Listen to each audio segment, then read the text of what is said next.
C'est bon, démarrage en cours, vous allez avoir en direct dès que ça commence, et puis vous sélectionnez ici pour faire défiler. Okay. Bonjour à tous et à toutes. Merci de participer à ce webinaire sur le prélèvement à la source, comment le comprendre.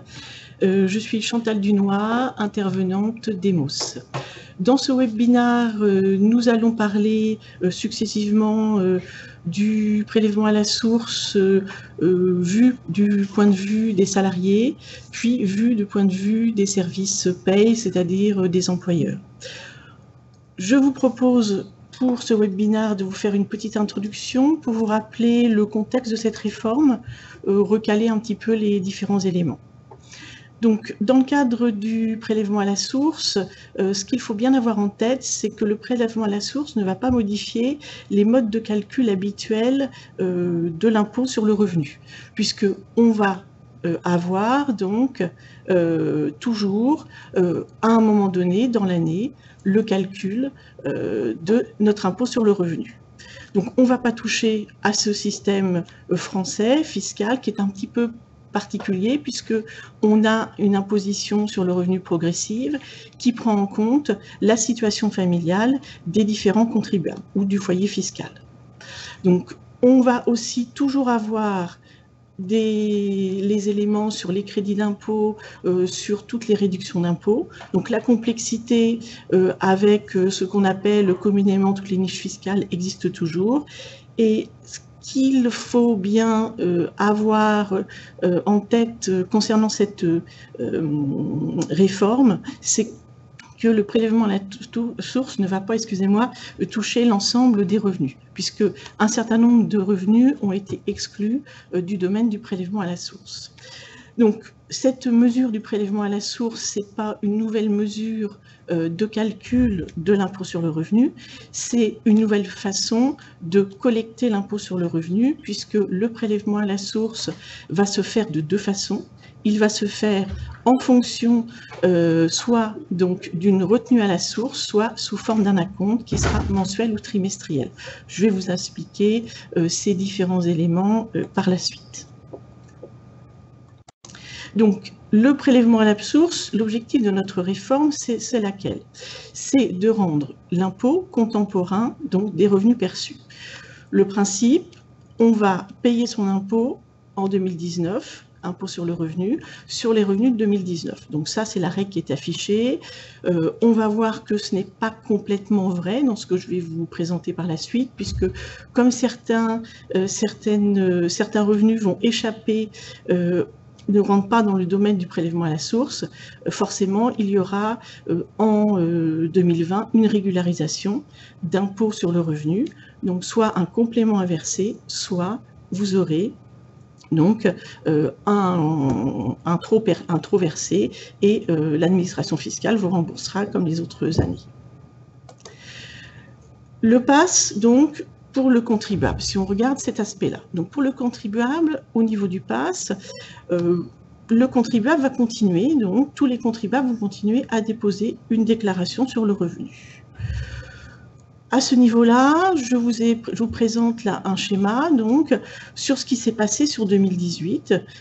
Donc sur 2018, comme à son habitude, tous les contribuables ont effectué leur déclaration sur le revenu, en général par Internet, et ont pu avoir au moment de leur déclaration sur le revenu les éléments de calcul de leur impôt et le taux de PAS qui allait être mis en place à partir de 2019.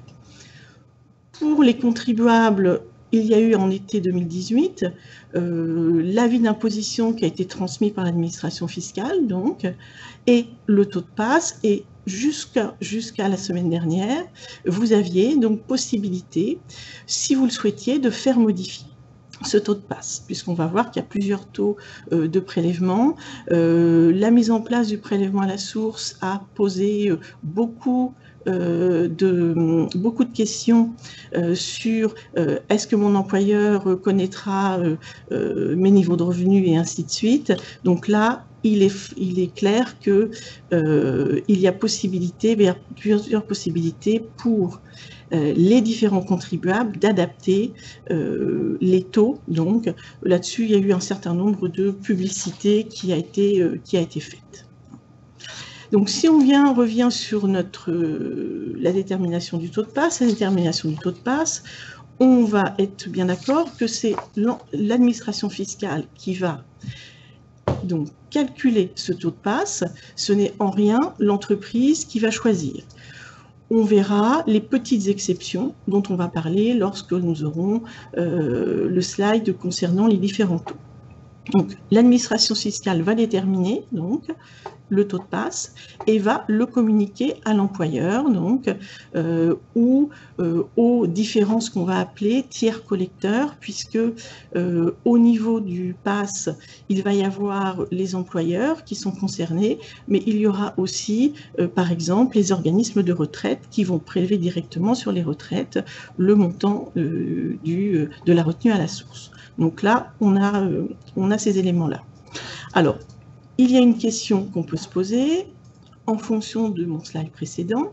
Je vous ai dit dans le slide précédent que les contribuables avaient donc jusqu'au 15 septembre pour adapter leur taux de passe s'ils le souhaitaient. Donc, en prenant contact directement avec l'administration fiscale. Donc là, on va avoir quelque chose qui va se mettre en place, donc, et il peut, durant notre année 2019, qu'un certain nombre d'événements se passent au niveau donc, de la situation d'un contribuable ou d'un foyer fiscal. Donc, le contribuable aura, ça c'est un principe de base, pour seul interlocuteur concernant son taux de passe, l'administration fiscale. Donc, un contribuable qui verra l'année prochaine, en 2019, une modification dans sa situation familiale, la naissance d'un enfant, un contribuable qui va se marier, donc, ou tout autre événement qui peut se passer dans la vie d'un foyer fiscal ou dans la vie d'un contribuable, ce contribuable aura donc à prévenir l'administration fiscale du changement de sa situation familiale.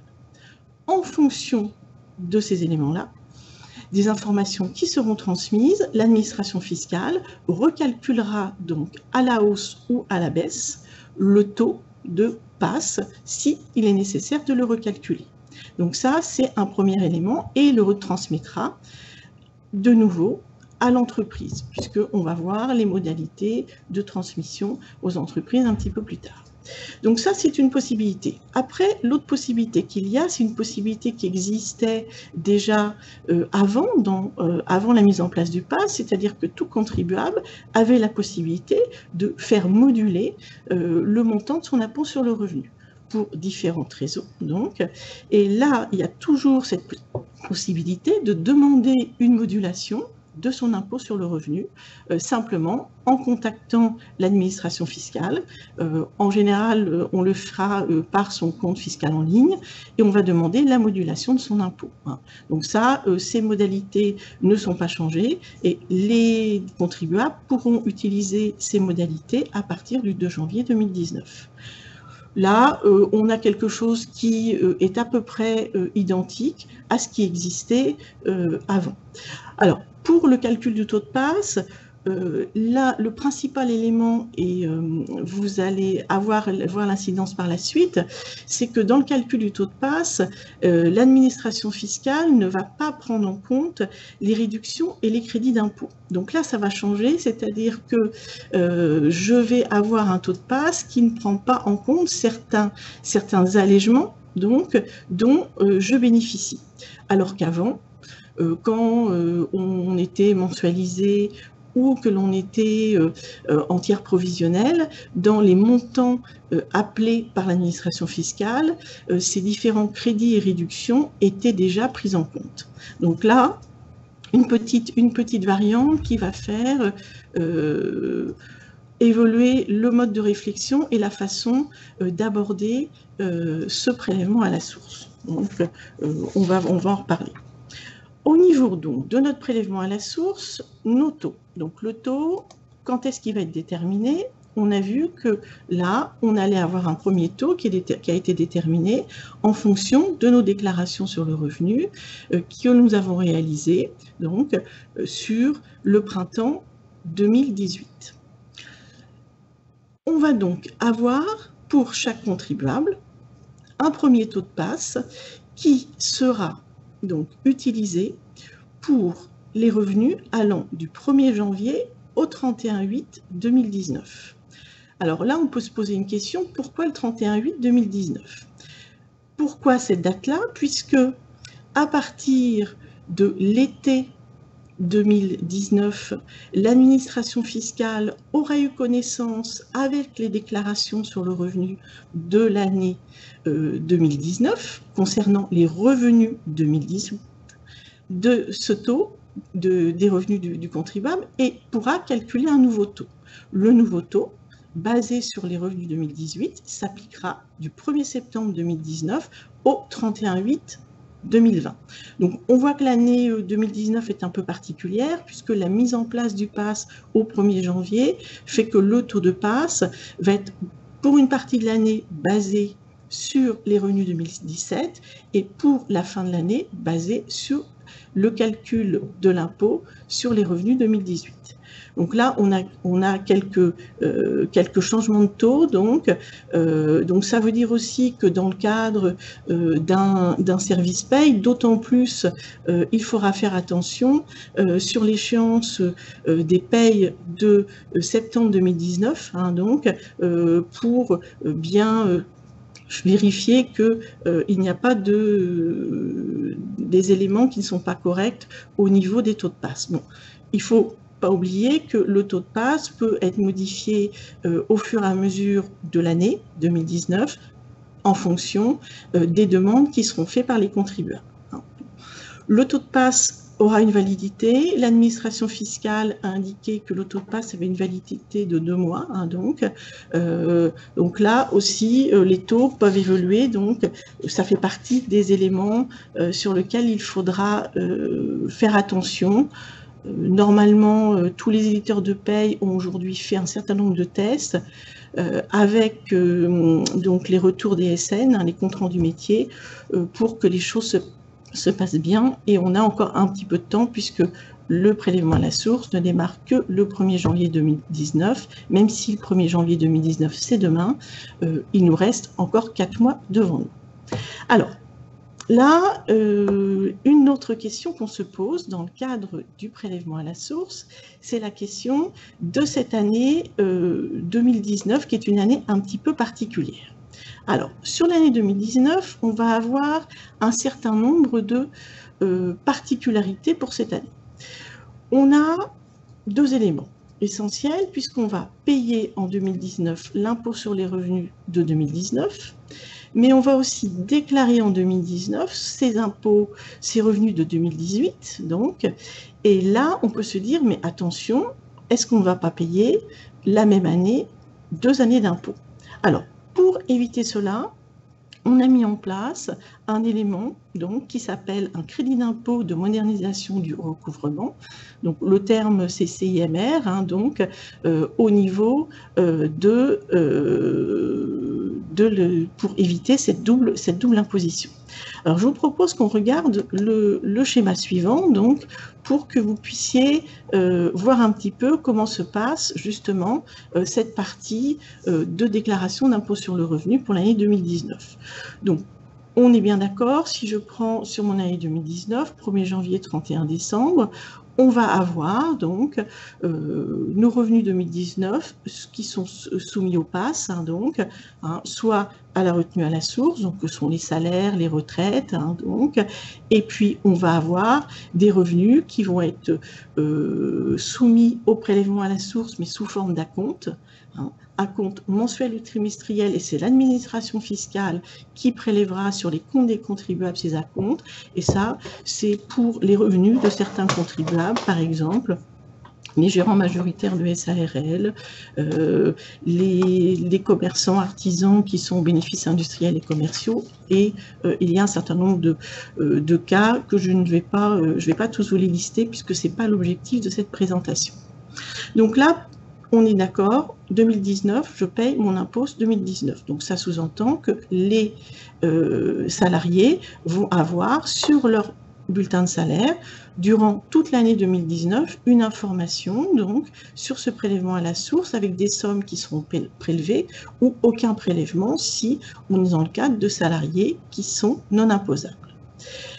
En parallèle de ça, et c'est là où on a eu un certain nombre d'informations encore ces derniers jours, il va y avoir le calcul de l'impôt sur le revenu, sur les revenus de l'année 2018. Donc là, que va-t-il se passer? Si on regarde, je vais laisser la première partie, la date du 15 janvier 2019 de côté. On va avoir, comme d'habitude, au printemps 2019, à effectuer en tant que contribuable sa déclaration sur le revenu. Donc là, on n'a pas de changement par rapport à ça. Et il va y avoir, donc à l'été 2019, la réception de l'avis d'imposition et il y aura sur cet avis d'imposition le montant de l'impôt sur le revenu à payer. C'est là que va entrer le CIMR, donc, puisque le crédit d'impôt de modernisation pour le recouvrement a été mis en place pour annuler l'impôt qui était dû concernant les revenus 2018, l'impôt qui était dû en 2019 sur nos revenus 2018. En sachant que ce crédit d'impôt ne va pas forcément annuler l'intégralité de l'impôt qui est dû, pour différentes raisons. Dans ce crédit d'impôt de modernisation sur le recouvrement, il y a des sommes qui sont considérées ne rentrant pas dans ce crédit d'impôt, puisque ce sont des sommes à versement exceptionnel. Dans les exemples qu'on peut avoir en tête, c'est ce qu'on appelle les gratifications surérogatoires. C'est le terme qui est aujourd'hui donné. Ce sont des gratifications sans lien avec le contrat de travail. Donc là, il va y avoir pour le contribuable un élément à essayer de maîtriser. Quelles sont les rémunérations qui vont rentrer dans le cadre de ce crédit d'impôt, donc qui vont permettre d'être sur ce qu'on a souvent appelé communément une année blanche, et quelles sont les sommes qui ne vont pas rentrer dans ce crédit d'impôt.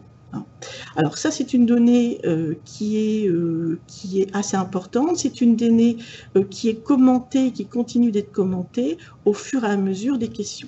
Alors, on peut se poser peut-être quelques questions et se donner quelques exemples. Exemple, un salarié qui aurait eu en 2018 une augmentation de son salaire, donc due à une prime de 13e mois. Prime de 13e mois versée avec un mode de calcul connu, normalement, cette prime de 13e mois va, elle, rentrer dans le calcul du CIMR.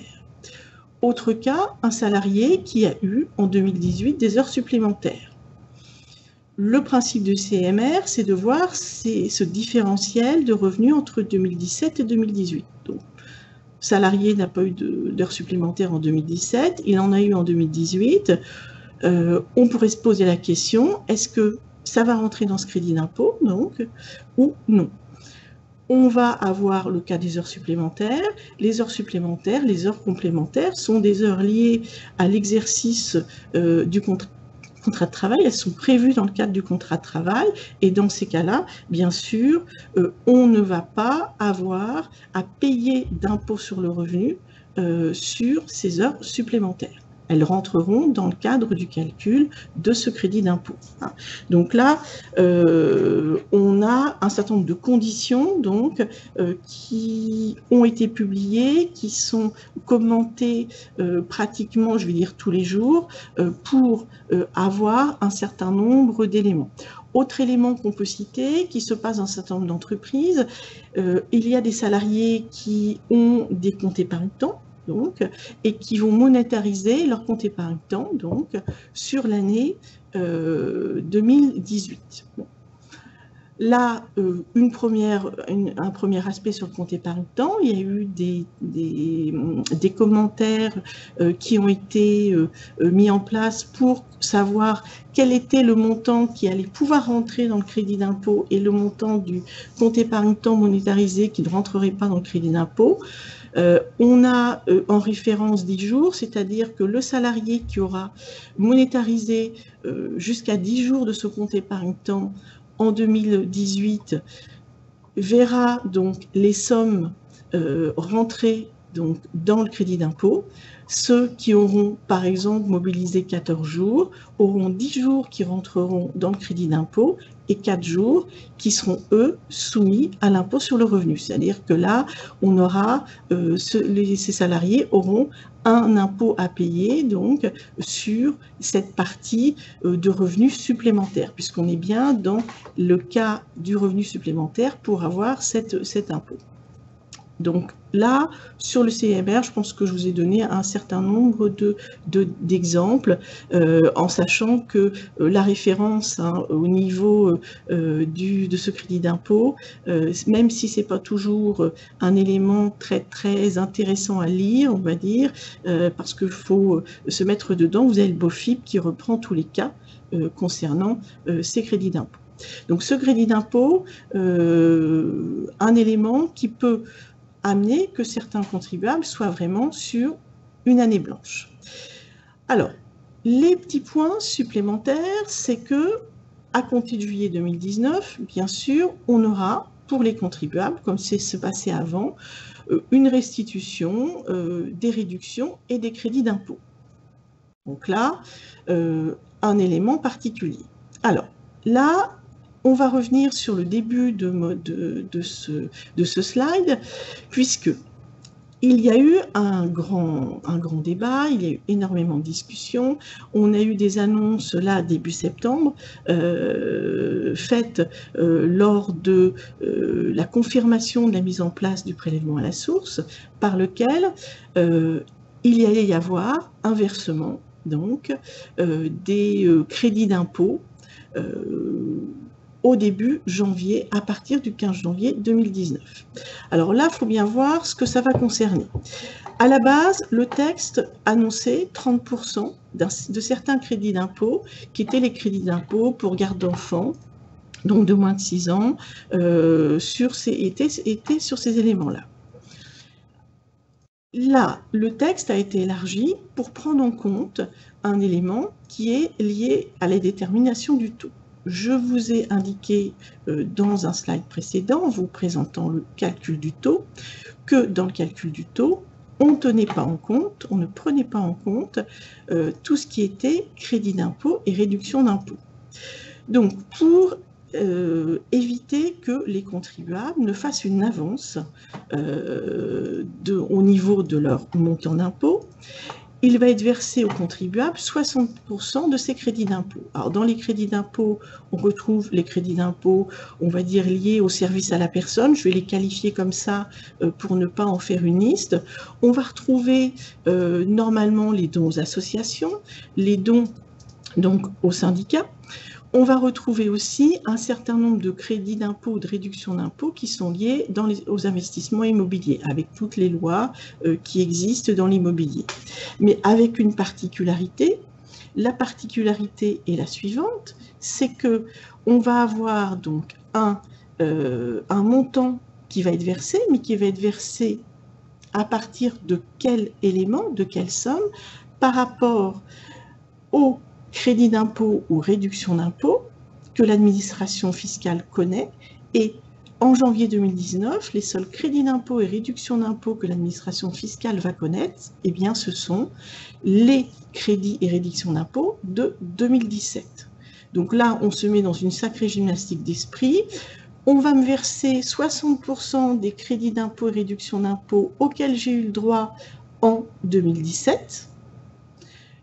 Et à la fin, à partir de juillet 2019, quand on aura calculé donc mon impôt restant à payer, on va pouvoir soit me restituer donc des réductions et des crédits d'impôt, soit on va me dire attention, on vous a trop restitué, donc il y aura à reverser certaines sommes.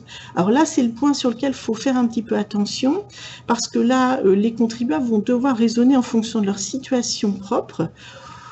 On peut prendre un exemple, un couple qui avait un enfant de moins de 6 ans, qui avait des frais de garde dont bénéficiait donc des crédits concernant les services à la personne, donc du frais de ses frais de garde.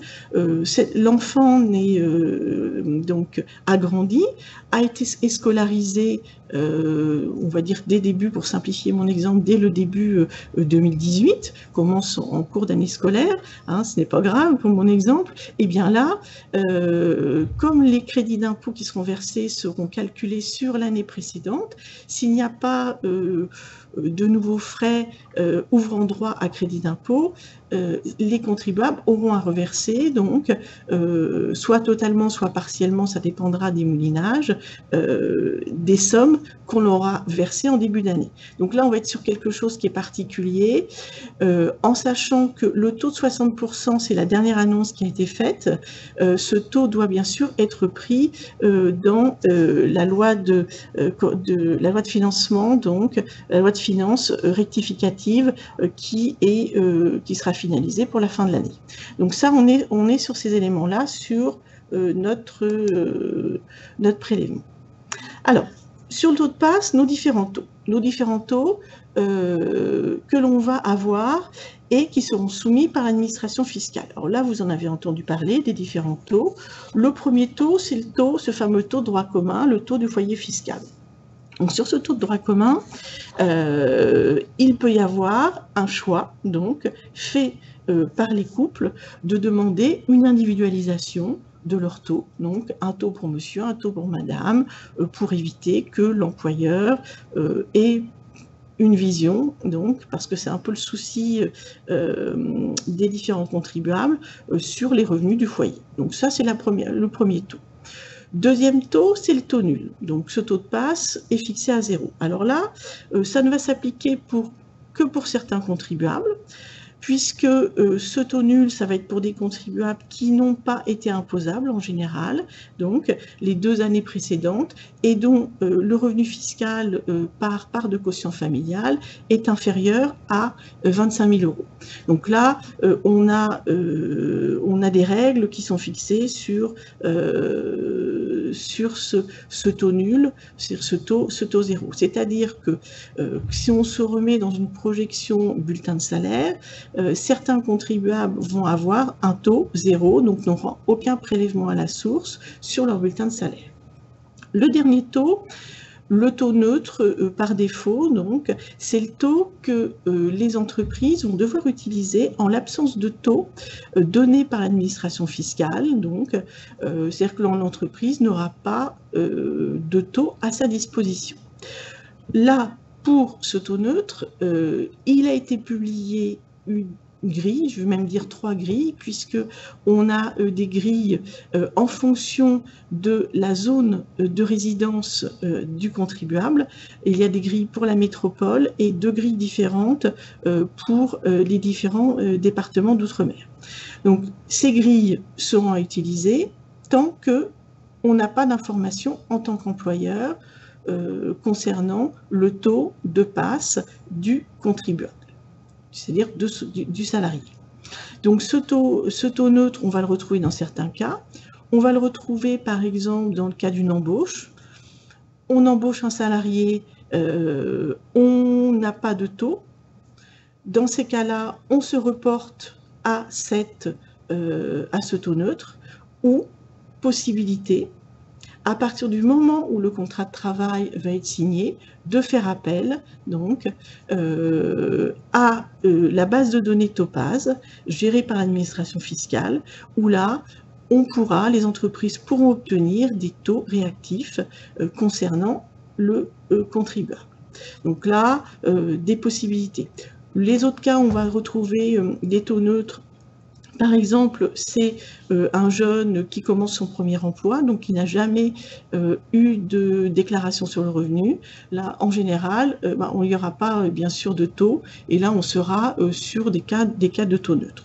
Donc, on a un certain nombre de cas, en sachant que le taux neutre, c'est vraiment un taux par défaut.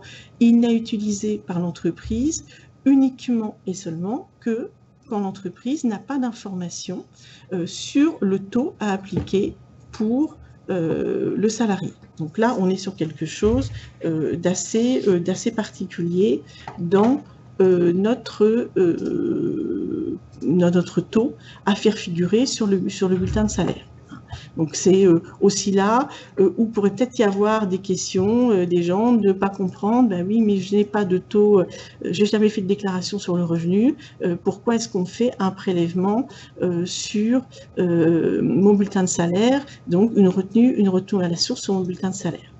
Donc ça, c'est un élément à avoir, en sachant que dans les grilles, alors on a des montants et qu'un salarié qui a un salaire net imposable qui est inférieur à 1 367 € en métropole a ce taux 0 par exemple dans la grille du taux neutre, pour vous donner un exemple.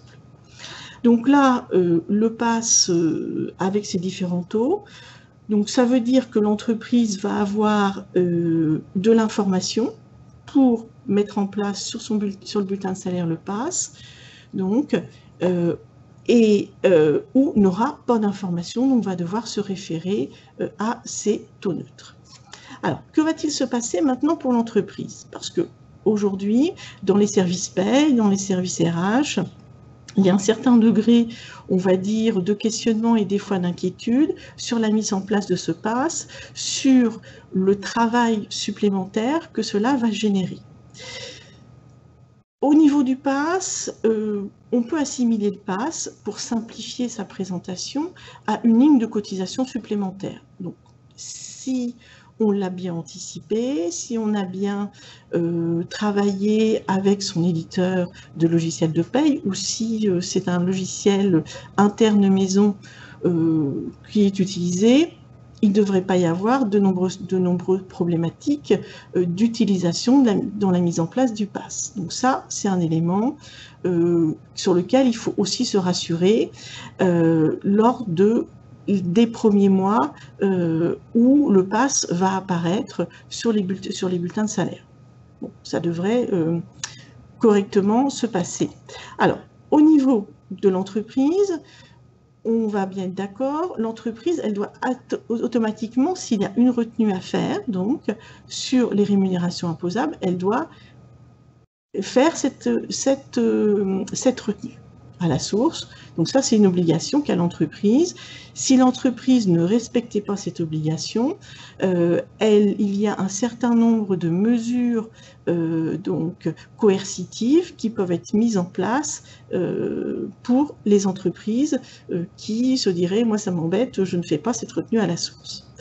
Donc les employeurs vont recevoir les taux de PAS, donc ils vont être mis à la disposition des employeurs par le biais du compte-rendu métier, donc en retour de chaque DSL, c'est-à-dire que tous les mois, les employeurs auront le retour des taux de PAS pour aller faire une mise à jour des différents bulletins de salaire. Bon, cette mise à jour devrait pouvoir être, dans bon nombre de cas, complètement automatisée avec la récupération de ces données du compte-rendu métier. Donc là, on n'a pas forcément énormément de travail quand on est une entreprise. Alors, on va avoir des taux transmis qui ont une validité de 2 mois. Donc là, cette modification va se faire au fil de l'eau du taux. C'est-à-dire qu'on peut avoir des salariés qui n'auront aucune modification de taux les 8 premiers mois de l'année, parce que ils n'ont fait aucune démarche auprès de l'administration fiscale, dans les possibilités qu'il y a de démarches pour faire modifier son taux de PAS. Donc on aura des choses des fois assez répétitives sur les bulletins de salaire, comme peuvent être les autres cotisations. Au niveau donc de l'entreprise, les entreprises ont aujourd'hui une possibilité d'anticiper ce prélèvement à la source. Donc, la possibilité qu'il y a aujourd'hui dans le prélèvement à la source, c'est laquelle? C'est de mettre en place ce qu'on appelle une phase de préfiguration. Cette phase est-elle facultative? Donc, pas d'obligation. Par contre, il est clair, si vous avez aujourd'hui des logiciels qui sont déjà à niveau, moi je vous conseillerais de commencer à vous lancer dans cette phase de préfiguration. Premièrement, ça permet d'avoir une première information pour les salariés. Donc, soit on fera figurer directement sur le bulletin de salaire en ajoutant une ligne, soit ce que vous pouvez faire, c'est le faire en édition ou en transmission sur un document à côté. Donc ça, là-dessus, comme on n'est pas sur une phase obligatoire, chacun va le gérer à sa façon. Ça permet de se roder, de voir les difficultés peut-être ou les questions qu'on se pose. On est bien d'accord que sur cette phase de préfiguration, il n'y a pas de montant qui est retenu aux salariés. Aucune retenue à la source ne sera effectuée. C'est une phase plutôt d'information, donc, qui peut permettre aussi d'avoir un premier échange, si ce n'est pas déjà fait, et de répondre aux premières questions des salariés. Ensuite, on va à la phase d'initialisation, qui elle est obligatoire. Donc, l'administration fiscale va transmettre en décembre 2018 les taux donc, à utiliser, et à partir de toutes les rémunérations versées à partir du 1er janvier 2019, il va y avoir à appliquer ce prélèvement à la source. Donc, le prélèvement à la source, il est appliqué à partir du 1er janvier. Donc, ça veut dire que pour des entreprises qui sont en décalage de paye, les entreprises qui vont payer les salaires de décembre au mois de janvier, ils devront, sur ces salaires de décembre, appliquer le prélèvement à la source, puisqu'on est sur la date de paiement de la rémunération. Donc ça, c'est une particularité. Il est clair que les entreprises qui sont en décalage de paye vont devoir, dès le début janvier, utiliser cette nouvelle ligne et maîtriser cette nouvelle ligne qui est sur les bulletins de salaire. Donc ça, élément sur lequel il faut complètement avoir aussi une vision, une certaine maîtrise, donc bien anticiper. C'est pour ça que moi j'insiste bien sur cette phase de préfiguration qui permet de se caler sur ce prélèvement à la source. Donc, le PAS va être transmis via la DSN, puisque aujourd'hui les entreprises utilisent la DSN pour transmettre au service des impôts le montant des retenues. Les reversements se font sur les dates habituelles en fonction des dates d'échéance que les entreprises, vous avez déjà en tant qu'entreprise concernant les autres cotisations. Il y a toujours pour les très petites entreprises, les entreprises de 11 salariés, donc de moins de 11 salariés, elles peuvent toujours opter pour le versement au trimestre, puisqu'elles peuvent le faire pour leur cotisation sociale. Et il est clair que le reversement va s'effectuer toujours de la même façon, va s'effectuer par télérèglement, comme se font aujourd'hui les cotisations sociales. Donc, pour l'entreprise, une version DSN, donc, avec une maîtrise des nouveaux blocs, bien sûr, sur la DSN, puisque là, on a vu apparaître sur la DSN on va voir apparaître un certain nombre de nouveaux blocs pour le PAS. Et le point qui va peut-être être un petit point de sensibilité, dans justement le calcul du prélèvement à la source, ça va être des éléments du type les indemnités journalières. Puisque dans le cadre du prélèvement à la source, Pour les entreprises qui auront des subrogations concernant les indemnités journalières, alors les indemnités journalières, hein, on en a dans le cadre de la maladie, on en a dans le cadre des maladies professionnelles, on a un certain nombre dans le cadre de la maternité.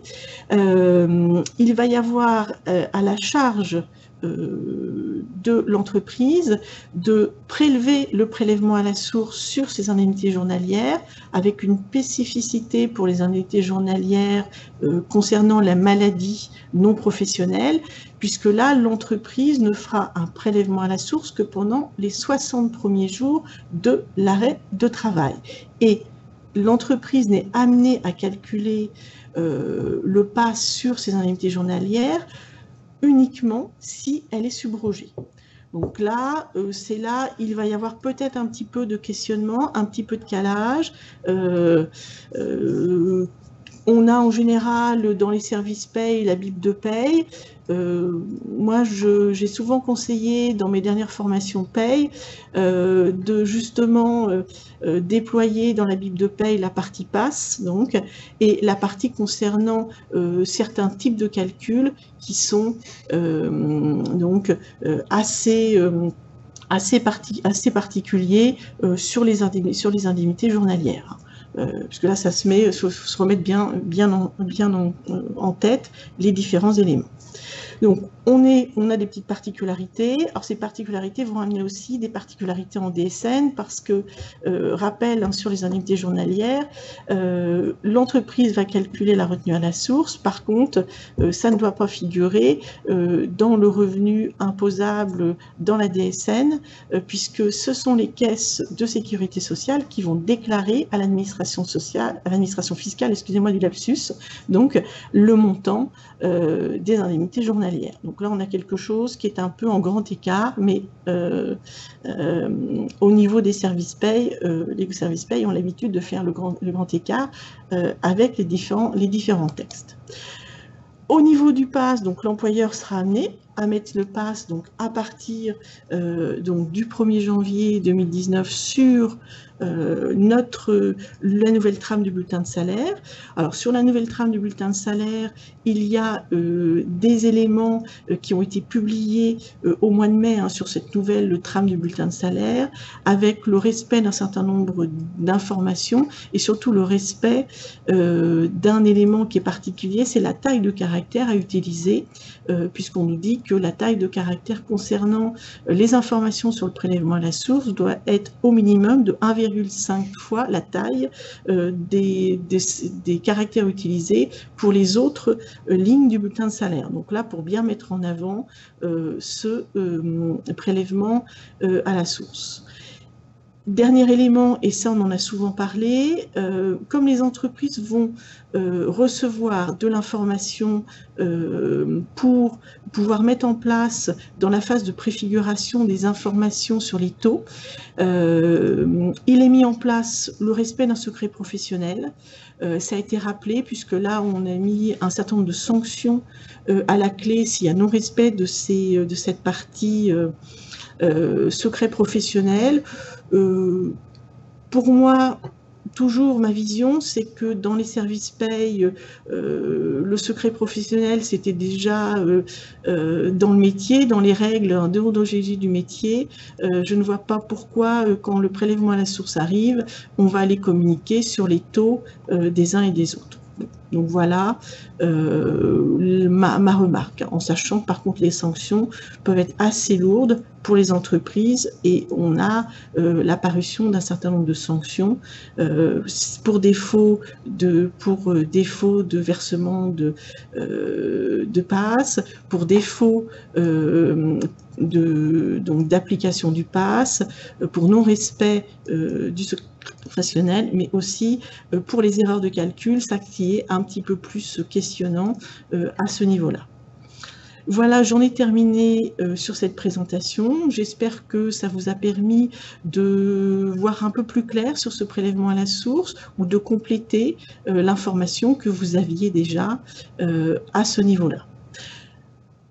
On va maintenant prendre un petit temps pour répondre à vos questions, puisqu'il y a un certain nombre de questions qui ont été posées. Donc,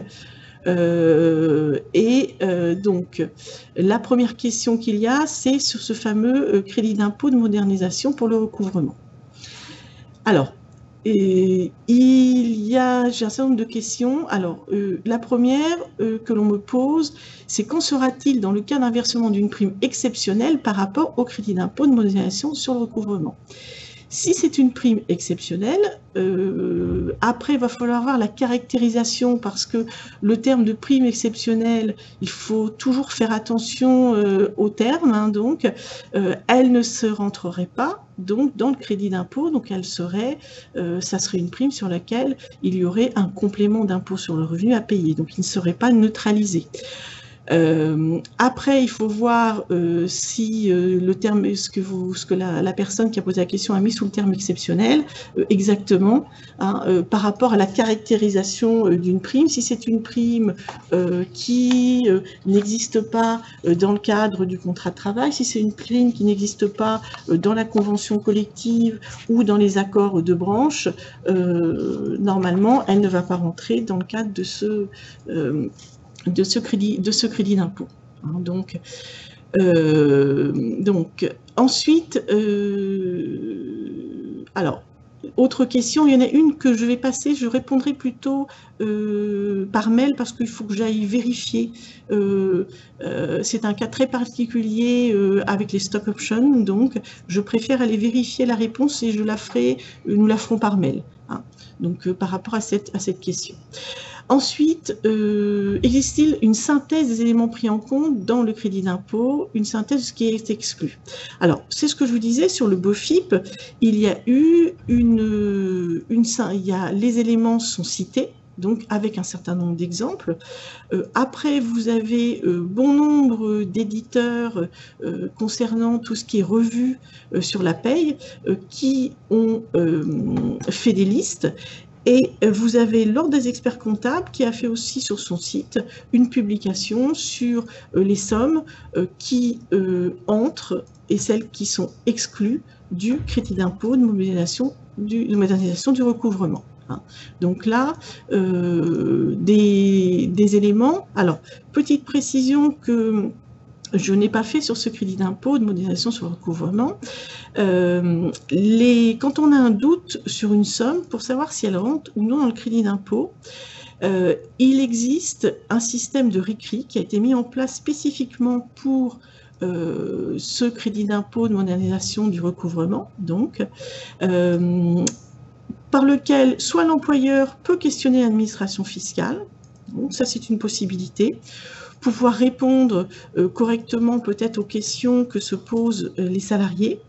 Et il y a aussi la possibilité du contribuable de questionner l'administration fiscale pour savoir quelle est sa position concernant une somme sur laquelle on pourrait avoir le doute si elle rentre ou non, donc si on la qualifie d'exceptionnelle ou non, dans le cadre de ce crédit d'impôt. Alors, dans les autres questions il y a énormément de questions. On fera peut-être un petit compte rendu. Alors, je ne pense pas pouvoir répondre à toutes les questions.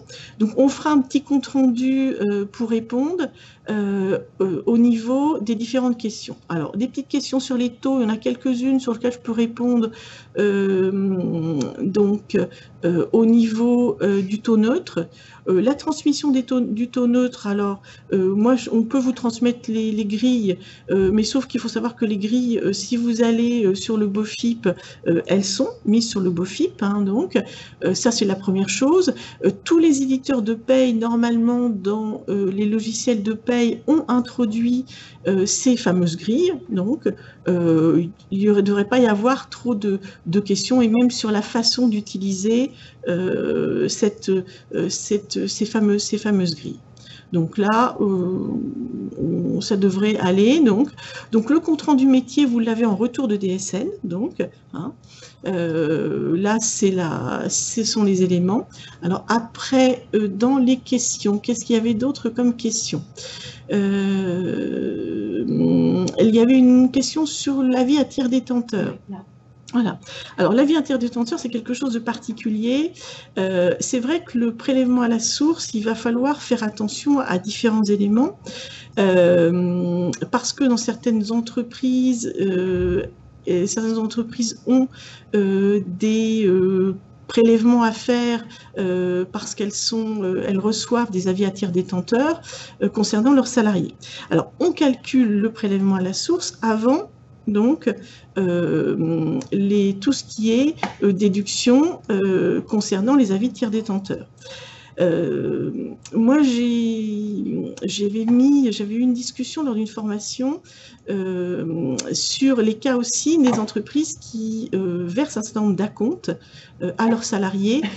Avec l'arrivée du prélèvement à la source, faire aussi attention, mais en général, vous le faites, à bien limiter les montants d'acompte pour éviter que des gens se retrouvent avec des soldes de salaire, de net à payer très très faibles.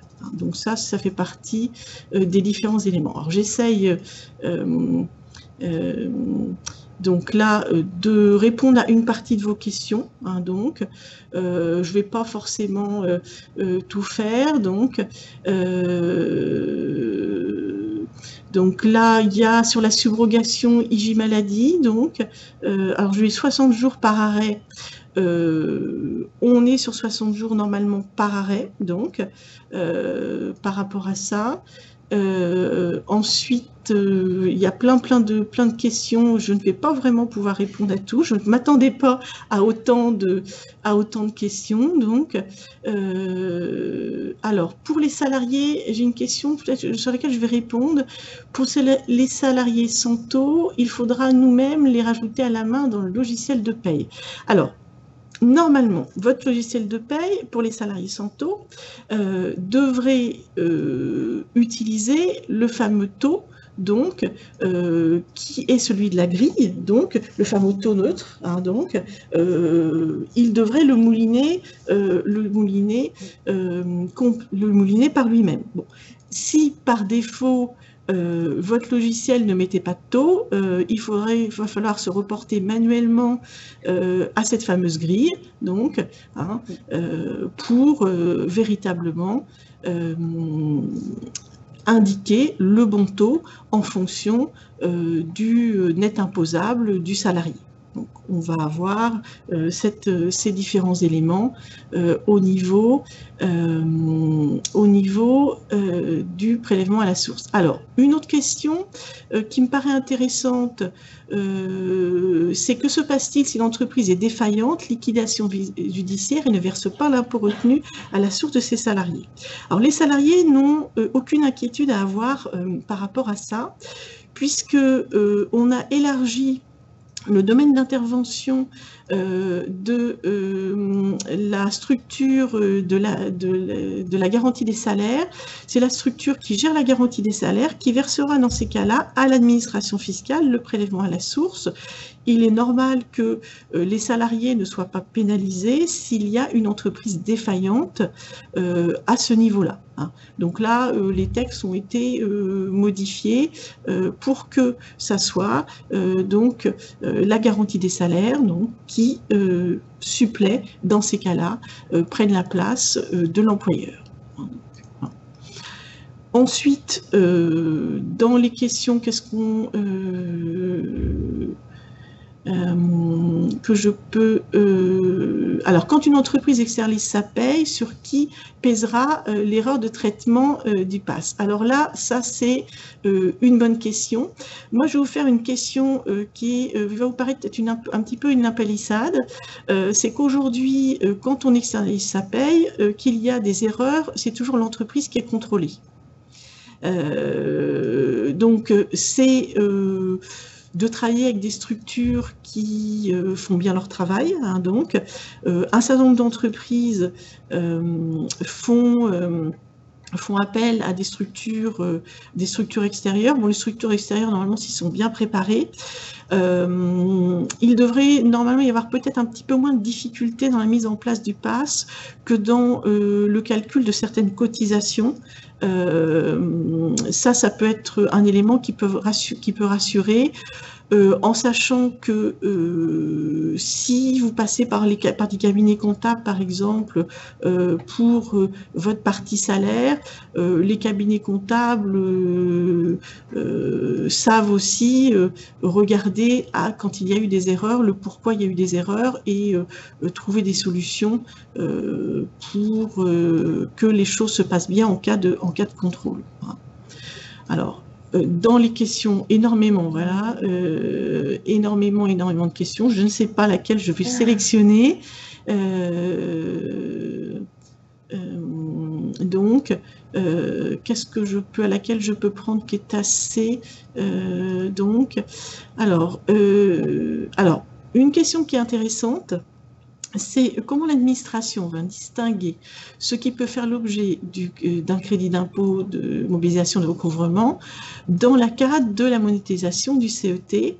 Alors, il n'est pas prévu de faire de distinction sur le bulletin de salaire, puisque ça, c'est un élément qui va être particulier. Ça va être au contribuable, quand il va faire sa déclaration sur le revenu, d'indiquer dans sa déclaration sur le revenu qu'il va faire en 2019 sur ses revenus 2018, les sommes qui rentrent dans le crédit d'impôt et celles qui ne sont pas dans le crédit d'impôt. Donc là, c'est à la charge, ça va être à la charge du contribuable, c'est le contribuable qui fait sa déclaration sur le revenu.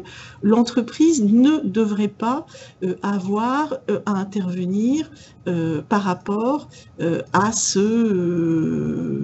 aux sommes qui sont censées rentrer ou non dans le crédit d'impôt. Par contre, l'entreprise peut, si elle le souhaite, et je pense que ça serait un élément intéressant à travailler, faire une note d'information, peut-être avec des exemples, pour pouvoir justement rassurer les salariés sur cette année qui va être un peu particulière, cette année 2019, avec ce fameux crédit d'impôt.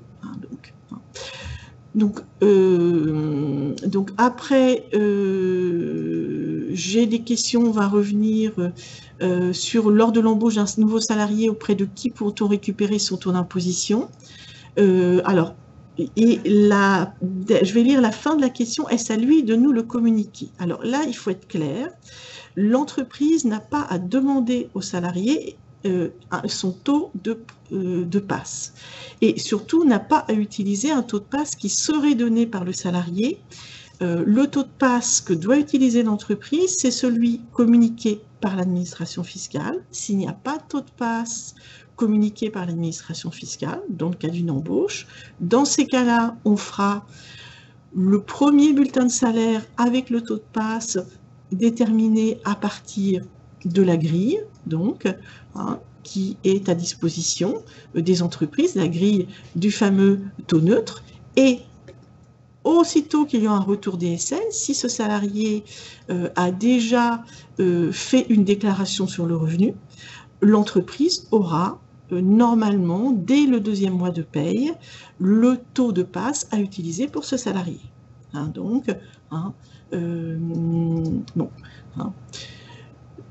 pour répondre à vos questions, il y en a énormément. Je ne vais pas pouvoir, répondre. Il y avait une question sur qui collecte le pass, l'URSSAF ou le service des impôts. C'est le service des impôts. C'est le service des impôts des entreprises, dont chaque entreprise dépend, qui va collecter ce taux les montants recouvrés dans le cadre de la retenue à la source.